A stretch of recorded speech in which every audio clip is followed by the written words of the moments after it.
Mayor Karen Bass has declared an emergency and enacted a curfew for 1 square mile in downtown Los Angeles. So this is actually, yes, from about a minute or two ago, this just broke. This is Alex Michelson of Fox LA. So they did it. LAPD says they'll arrest anyone breaking curfew. To answer your question, by the way, I want to say one other thing. The question may not be what would go too far. I actually think that this sentiment that's out there right now, Donald Trump could go farther than he ought to and is going to get support. This is an emergency situation. People are feeling how bad this is. Now, by the way, it's to Donald Trump's credit. I think he's totally restrained and would never do crazy crap, right? He's going to think through it. He's very he's far more methodical than people give him credit for, frankly. He really does understand how to take things in a certain way. But I think I guess I'm trying to say, I don't think there are really very many limits right now. I'd be surprised to see what that is on this issue. Now, on some other issues, maybe, but when it comes to the immigration thing, what's happening right now, I think people are ready for answers because they're really pissed off. There's been no pushback on what Tom Homan's doing, and it's been very aggressive, and I think it remains with this as well. But the curfew is going to be enforced for several days. Nice. Is that, do you one second before we move on, do you think the curfew is in response to the nationwide stuff, or is it just what's going on in LA now? No, it's a combination of Trump and nationwide. Well, They're seeing the political pressure. They saw the polls. Yeah, exactly. And the polls show that not only is Trump popular on immigration, when polled, I believe it was, I do have the poll. Let me pull it up. Trump is popular on the deployment of the National Guard. So I think they're seeing that they are losing this, and by allowing these riots to continue, either LA or otherwise, it's helping Republicans for the midterms. All that's happened already, it's all going to appear in commercials. Mm-hmm. They're going to be saying when LA burned for 3 days, it was the Republicans, it was Trump, and then they're going to name their member of Congress who stood with Trump and said, we need law and order, all that stuff. This is the public approach to getting ratioed, right? Like Karen Bass the old looks school way to do it with the stupid. polling. Insider advantage. Do you approve of Trump's National Guard deployment? Yes, 59%. That is so huge. Plus 20. That is, I'm going to tell you something. really, really big. This bolsters my point earlier. Like he could almost do anything. I mean, he's not going to, and I'm glad he's not. And I'm not even saying he should do everything. But Tim, your suggestion, he absolutely should be going after that. This should give him the strength to do that and aggressively. And this is why they're enacting a curfew now, and they're panicking because they're like, uh-oh. This is what we need. You know, Donald Trump needs to be a strong leader and say no, and people will approve it. I think in the 2020 riots, Trump did nothing. Mm-hmm. And I think the idea from Republicans was let them burn their own cities down. I think the reality was, as the president, many people in these areas said, when our city burned, Trump did nothing. Well, and people died. Yep, I think. Yeah, 31 people died. Everyone said, if Trump deployed the National Guard, they would have accused him of being a fascist, blah, blah, blah. They already did. Trump should have deployed the National Guard, shut down the riots, and said, I will keep you safe in these troubling times, and I think it would have benefited him. And by the way, he's admitted as much. He was just saying, I think yesterday or today, he was just saying, I waited too long, and I'm not waiting. So, yep. Yeah. And I think that's exactly right. He has done so much in just a really short period of time because he knows that there's going to be all this pushback. So he just does it and does it and does it. And they play whack-a-mole. And, the American people are like, just keep doing it. Just keep doing it. But yeah, Democrats want to see they want to see, like what we were saying about going too far. They want to see it go so far that people are against it. And that's just not happening. No. It's just not happening. No. The Democrats, because of the fact that the Democrats actually want to break the law, right? They want to see laws not enforced. They want to see, they want to see people that are here illegally be allowed to stay. They want to see the end to ICE raids. They want to see all these things that are not enforcing the law and things that are illegal. So because of that, they have to have popular support, because if they don't have popular support, and Donald Trump does, then the Trump administration just comes in and puts the hammer down. Well, they have the popular support of a lot of people who can't vote, right? Of like 10 million people that can't vote, they have their support, and that, it turns out, is not as helpful as the popular support of people who can vote. Especially when they're flying Mexican flags and Isn't that so crazy? They're out there like, Insane. we hate America, let us stay. No, like there's the door. I'd be willing to bet that without the images from this past weekend, that poll we just saw, I bet you it wouldn't be quite so lopsided.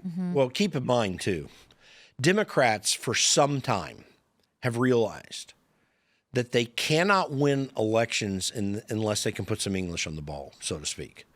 This initially started with some of the reactions to the 2000 election and some of the approaches that they were trying to take. And in fact, their argument after that, amongst other things, was we cannot have mail ballots. That used to be their argument.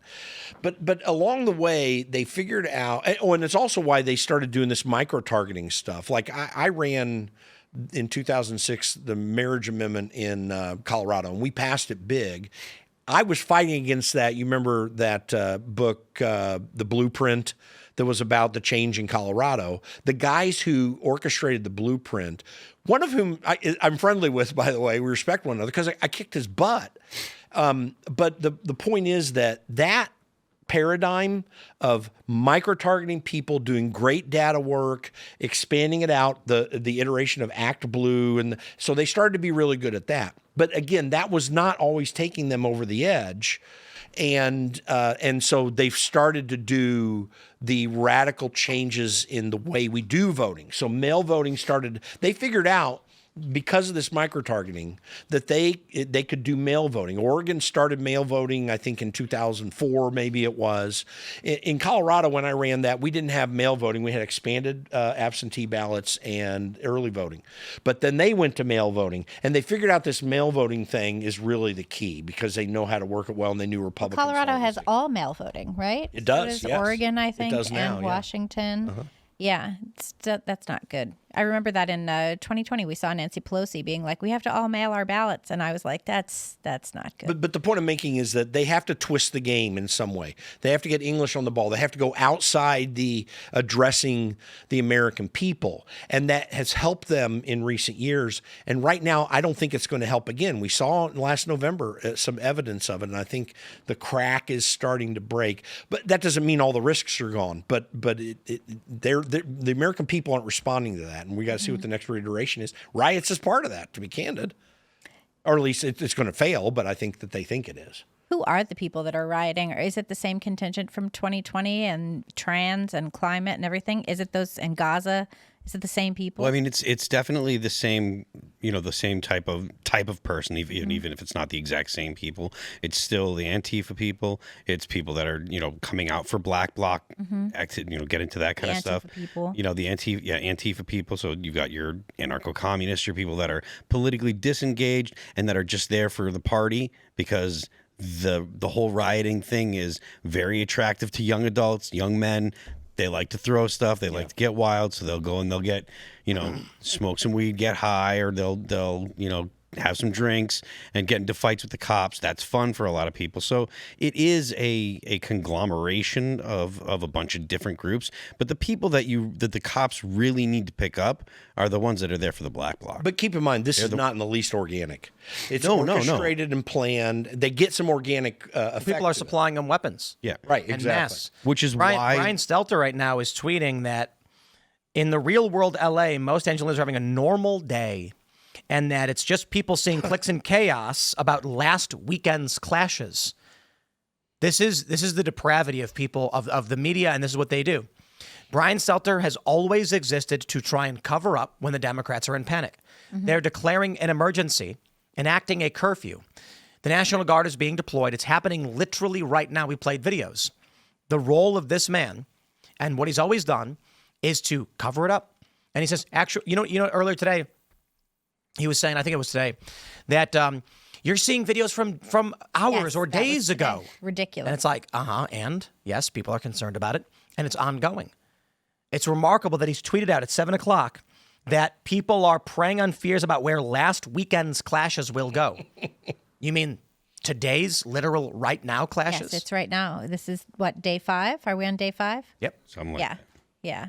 It is pretty remarkable that he tries to frame it like that, but that has been the the standard operating procedure of the media for the past 6 or more, maybe 10 years. They'll take something that is clearly and obvious to whoever's watching, and they will write a chyron about it, or the monologue that they're giving, in front of this picture doesn't add up with the reality that's going on behind them. That's, that's the meme. It's one thing to be a little kid and you stole the cookie and you weren't supposed to eat it, and mom asks you why and you lie and say you didn't. That's one thing. What does it take for a person to really think about, what am I going to lie about today to advance it? Well, this is what happens when there's no discipline. Yeah, that's right. These people are evil.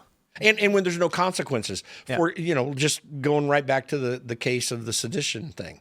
I mean, if there are no consequences anywhere, that creates a moral hazard. That's what a moral hazard is when you talk about it from an insurance perspective. Thanks for checking out this clip from Timcast IRL. Make sure to watch the show live Monday through Friday at 8 p.m. Subscribe to this channel, and we will see you all there.